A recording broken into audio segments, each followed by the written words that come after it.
Buenas tardes. Ahora voy a tener el placer de leerles el capítulo 4 del libro denominado Los pintores venecianos, libro que pertenece a la obra maestra Pintores italianos del Renacimiento, obra de Bernardo Berenson. Un libro que fue publicado en el año de 1944 por Editorial Leyenda. Bien, vayamos al capítulo 4.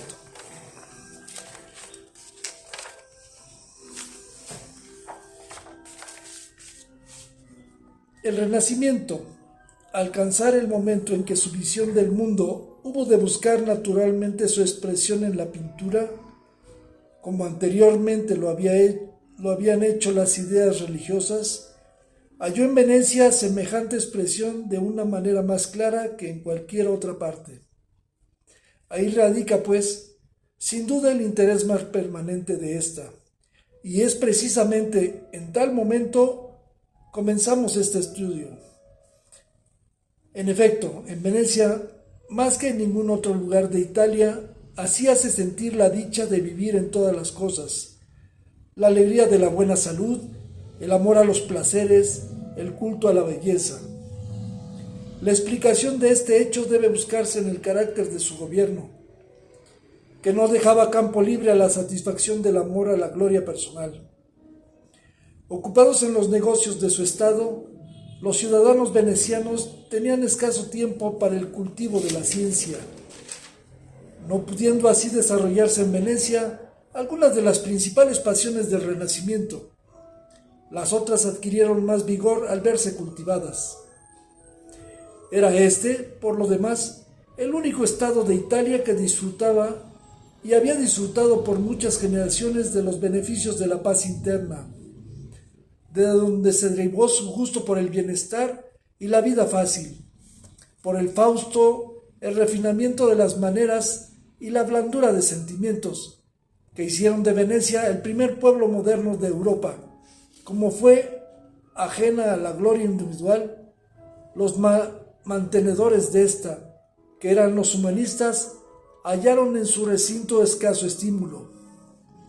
Y esa circunstancia ahorró a los venecianos, que fueron absorbidos por la arqueología y la ciencia pura, en las que Florencia se enfrascó tempranamente. ¿Acaso no puede ser esto considerado como un bien? Pero lo fue efectivamente para Venecia, donde las condiciones de la vida fueron tan favorables al amor, a las cosas bellas. De ahí que el gusto por la belleza no se viera perturbado en su desarrollo. La arqueología hubiera tratado de someterlo al buen gusto del pasado, procedimiento que raramente sirve para suscitar el buen gusto del presente. Por consiguiente, la pintura veneciana de fines del siglo XV no ostenta ya aquella piedad mística de los siglos en que la Iglesia puso el arte de la pintura al servicio de la emoción religiosa, y al mismo tiempo le falta la ciencia de las formas que caracterizan el arte florentino.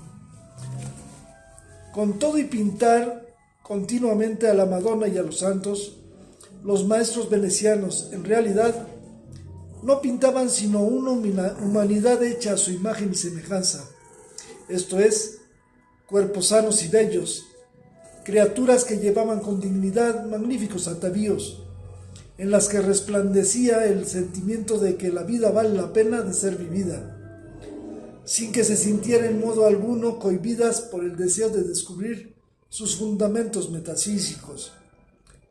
No estaban, en suma, hecha la pintura veneciana de los 10 últimos años de dicho siglo para suscitar la piedad, como la de la Edad Media, ni tampoco la admiración, como la pintura florentina, sino simplemente para ser un objeto de placer. Al llegar a este punto, importa recordar la comparación que establecí entre el Renacimiento y la juventud. No percibe la juventud la realidad de la misma manera que la edad madura. De ahí que sería absurdo esperar y creer que el Renacimiento tuviera la misma pasión que nosotros por conocer las cosas en sí mismas. De todos modos, el Renacimiento señala un gran progreso en relación con la Edad Media. Cállate. Al adaptarse los pintores a las nuevas ideas, comprendieron prontamente que los simples medios de la forma y el color eran insuficientes para reproducir de una manera cabal el espectáculo de la realidad. Por eso sintieron la necesidad de añadirles los efectos del claroscuro y la profundidad. Las incorrecciones livianas de dibujo no pasan de ser pecados veniales, pero los errores en la perspectiva, en los planos y en la coloración bastaban para echar a perder completamente la impresión de un cuadro ante un público de deleitantes tan finos como fueron los venecianos. Veremos también a los pintores de Venecia cada vez más atentos y dispuestos a dar a la escena su verdadera profundidad, a los objetos solidez y relieve, a mantener en su plano las diversas partes de una figura y a situar exactamente las cosas en sus lugares respectivos, en relación las unas con las otras. Desde el comienzo del siglo XVI, algunos de los mejores maestros de Venecia habían ya logrado prestar a las lejanías una apariencia menos distinta y disminuir su tamaño aparente. Lograron también dar exactamente la iluminación de la atmósfera. Tales son, en efecto, algunos de los problemas particulares que se presentan al pintor, y no al arquitecto y al escultor. Problemas que, en Italia, únicamente los venecianos y los artistas de su estirpe supieron resolver felizmente. Capítulo V. Los hermanos Bellini, Giovanni Gentile, Cima da Conigliano, Vittore Carpaccio son los que a fines del siglo XV resolvieron mejor estos problemas. Cada uno de estos artistas nos gusta precisamente en la medida en que están representada en su obra la vida de su tiempo. Hemos hecho ya mención a las fiestas del Renacimiento y de lo que contienen del carácter propio de la época. Eran a modo de válvulas de seguridad de las pasiones. No ignoró tampoco Venecia el amor a la gloria. ¿Fue este acaso mayor por haberse concentrado solamente en la gloria del Estado? Un veneciano era capaz de realizar cualquier cosa por la grandeza de su patria. De ese modo supo hacer este pueblo de la ciudad de Venecia un monumento prodigioso del amor y de la adoración que le inspiraba su república. Monumento que, aún en nuestro tiempo, despierta en el espectador mayor admiración y alegría que cualquier otra obra maestra realizada por el hombre. No bastó a los venecianos haber convertido su ciudad en la más bella del mundo, celebraron además en su honor solemnes ceremonias que tuvieron la brillantez propia de los del culto religioso, procesiones, fiestas en tierra y mar, ajenas a este elemento de improvisación vulgar que caracteriza a veces a las del resto de Italia. Entraban en las funciones del Estado veneciano, como la misa mayor es parte de las grandes fiestas de la Iglesia Católica. Tales fusioni, presididas por el dogo y el senado, revestido con suntuosas vestimentas, cuyo uso estaba tan rigurosamente reglamentado como el de las vestiduras y ornamentos eclesiásticos, teniendo por marco y escenario la arquitectura maravillosa de la piazza y los canales, solían ser los grandes acontecimientos del año. El corazón se complacía en ellas, ni más ni menos que el patriotismo, el amor a las cosas bellas, alegres y relumbrantes. Le hubiera gustado al pueblo que fueran diarias y, para consolarse de su escasez, se divertía en mirar las pinturas que las representaban. De ahí proviene que tantos cuadros venecianos de principios del siglo XVI representasen procesiones dotadas de un orden y de una magnificencia que en las de la realidad no tenían. Son procesiones en la piazza, como en el Milagro del Santísimo Sacramento de Gentile Bellini, o en el Adiós de Santa Úrsula a sus padres de Carpaccio, en los canales. Son también espectáculos magníficos, aunque comunes en Venecia, las recepciones y audiencias de los embajadores, como se representan en varias escenas de la vida de Santa Úrsula, del mismo Carpaccio, o bien simples reuniones de gentes bien vestidas en medio de la piazza, de las que hay una muestra en la predicación de San Marcos, de Gentili Bellini. Y no solo el Carpaccio, al fin amigos del placer, sino también el austero Cima, al envejecer, haya pretextos para pintar fiestas en todas las escenas de la historia sagrada. Hay otra razón que explica la popularidad de estos cuadros. Sucedió que en esa época los pintores más famosos se dedicaban a decorar el salón del Gran Consejo en el Palacio de los Dogos. La República Veneciana se servía de la pintura para los mismos fines que la Iglesia. Se trataba de poner a disposición del pueblo un lenguaje fácil de entender y que no llevara consigo los gérmenes del espíritu crítico. No fue el Estado veneciano el único que haya hecho uso de la pintura con fines políticos. Los frescos de Lorenzetti en el Palacio Público de Siena no vienen a ser en su intención otra cosa que una lección de gobierno moral o una especie de catecismo político. Del mismo modo, las obras pictóricas del gran salón del Palacio de los Dogos tenían como particular objeto el hacer ver a los venecianos la gloria de la nación y recordarles a la vez las leyes del Estado. Representa una de esas pinturas murales al Dogo reconciliando al Papa con el emperador Federico Barbarroja, suceso que señala la entrada de Venecia en la política europea, a la vez que expresa su política permanentemente, que consistió en atender a sus propios intereses, manteniendo el equilibrio entre los aliados del Papa y los de sus enemigos. La aparición de este tipo de obras data de fines del siglo XIV y de principios del XV. No obstante, ya a fines de este siglo no se acomodan los nuevos sentimientos que la realidad y la belleza inspiraban a las gentes.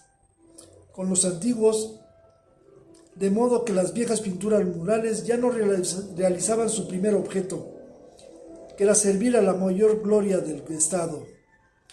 Los hermanos Bellini, Albizzi, Vivarini y Carpaccio recibieron el encargo de realizar una nueva versión de los antiguos temas. Así pudieron los venecianos cultivar su gusto por las pinturas de fiestas. Coincidencia curiosa. Al mismo tiempo, confiaba también Florencia a sus mejores pintores la ejecución de unos cartones para decorar la sala de la señoría, pero dejaba a su arbitrio la elección del asunto. Por ello, Miguel Ángel desarrolló el siguiente tema: los florentinos sorprendidos por los pisanos mientras se bañaban. Y Leonardo se propuso realizar por su lado la batalla del estandarte. Ninguno de estos temas tenía por objeto ensalzar particularmente la gloria de Florencia. El suyo no fue otro que permitir la libre manifestación del genio de cada artista. Miguel Ángel hizo alarde de su conocimiento del desnudo, y Leonardo da Vinci de los suyos en lo que atañe al movimiento y a la vida. Tanto el uno como el otro realizaron respectivamente un cartón, en el que mostraron todo su talento. Los demás no les interesa. No se pintaron obras maestras, y no se sabe siquiera si los cartones fueron entregados a los magistrados de Florencia.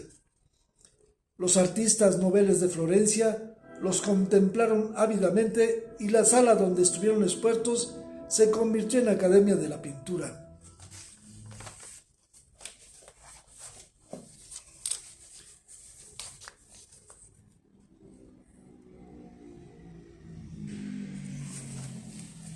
Esta es la pintura La Tempestad de Giorgione.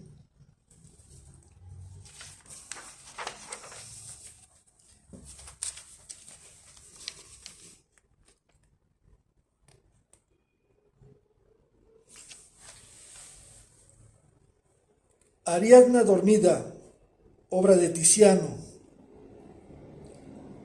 Un fragmento de la Bacanal, obra que se encuentra en el Museo del Prado en Madrid, España.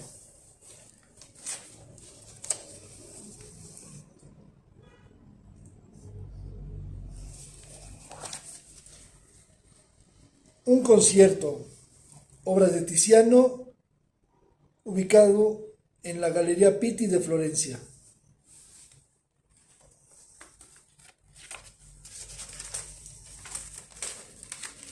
Capítulo sexto. No parece, por el contrario, que las pinturas murales del Salón del Gran Consejo convirtieran a este en academia de pintura. El efecto que produjeron, aunque sirvió de fuerte estímulo a los artistas, fue mucho mayor que en ellos en el público en general. Aquellas representaciones de ceremonias y fiestas no estaban destinadas exclusivamente a los miembros del Gran Consejo. Las sociedades de beneficencia, las cofradías, no tardaron en encargar a los mismos pintores de los frescos del Palacio de los Dogos la decoración de sus salas. Las cofradías de San Jorge, de Santa Úrsula y San Esteban se sirvieron de Carpaccio, las de San Juan Bautista y San Marcos de Gentile Bellini. Pintores de segunda categoría trabajaron también en otras de menor importancia. Todos estos trabajos son de mucha importancia por dos razones. Constituyen el único vestigio del Salón del Palacio de los Dogos, destruido en el incendio de 1576, y, por otra parte, señalan el momento de transición o el paso al arte de la época siguiente. Del mismo modo que el Estado ostentaba sus propias glorias y enseñaba por medio de la pintura su historia y sus modos de gobierno, así también las cofradías encargaban a los artistas que pintaran escenas que honraran y glorificaran a sus santos patrones, celebrando lo ejemplar de sus vidas. Muchas de esas obras, o mejor dicho, casi todas ellas, parecen pinturas de fiestas, pero como estaban destinadas a la intimidad, el artista prescindía del tono oficial, no importándole introducir de este modo en ellas más de un episodio tomado directamente de la vida vulgar. Gentile Bellini, en Los Milagros del Santísimo Sacramento, no se limitó a pintar una brillante y majestuosa procesión que recorre la piazza, sino que pintó también a los jóvenes elegantes paseándose por ella, vestidos con sus mejores prendas, papanatas extranjeros y hasta el inevitable mendigo que pide limosna en las puertas de San Marcos. Hubo de pintar en su Milagros de la Veracruz a los gondoleros, interpretando toda la belleza de sus graciosas y esbeltas figuras y su modo de remar. No se olvidó tampoco de la sirviente joven, que, desde la puerta de su casa, mira como un negro se dispone a zambullirse en el canal. Ha tratado el artista este mínimo episodio con el mismo encanto y casi con idéntico sentimiento de la luz y del color que podemos descubrir en pintores holandeses como Vermeer de Delft y Pieter de Hoog.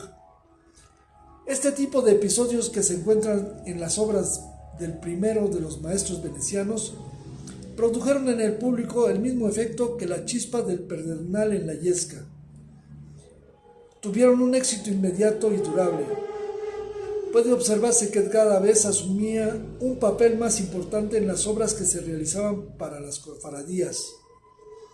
La mayor parte de tales obras vienen de ser estudios de la vida de Venecia, cualquiera que fuera el tema aparente de las mismas. Veamos ahora el San Jerónimo en su oratorio, de la Cofradía de San Jorge.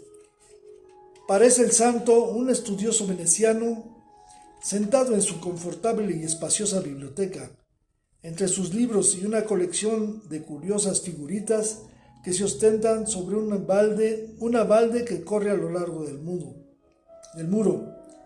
Nada indica, ni su persona, ni todo lo que le rodea, el espíritu de una vida de renunciamiento, de una vida ocupada fervorosamente en la meditación de los problemas del alma y su redención.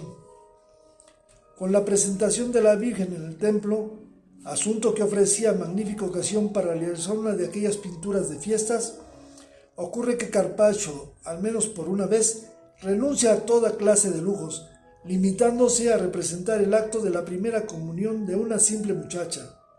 En suma, el talento de este artista es el que corresponde al pintor de género. Fue el primer maestro de este tipo de pintura en Italia. Su arte solo se diferencia en el grado y no en la naturaleza de la pintura de género de Francia y Holanda. La pintura de género holandesa pertenece a un linaje mucho más democrático y, como pintura, en su sentido puramente específico, es de una calidad bastante superior. Pero como en la de Carpaccio, para ella solo tiene interés el asunto por el sentido puramente pictórico, pero el solo y único placer de la realización artística del color y el claroscuro.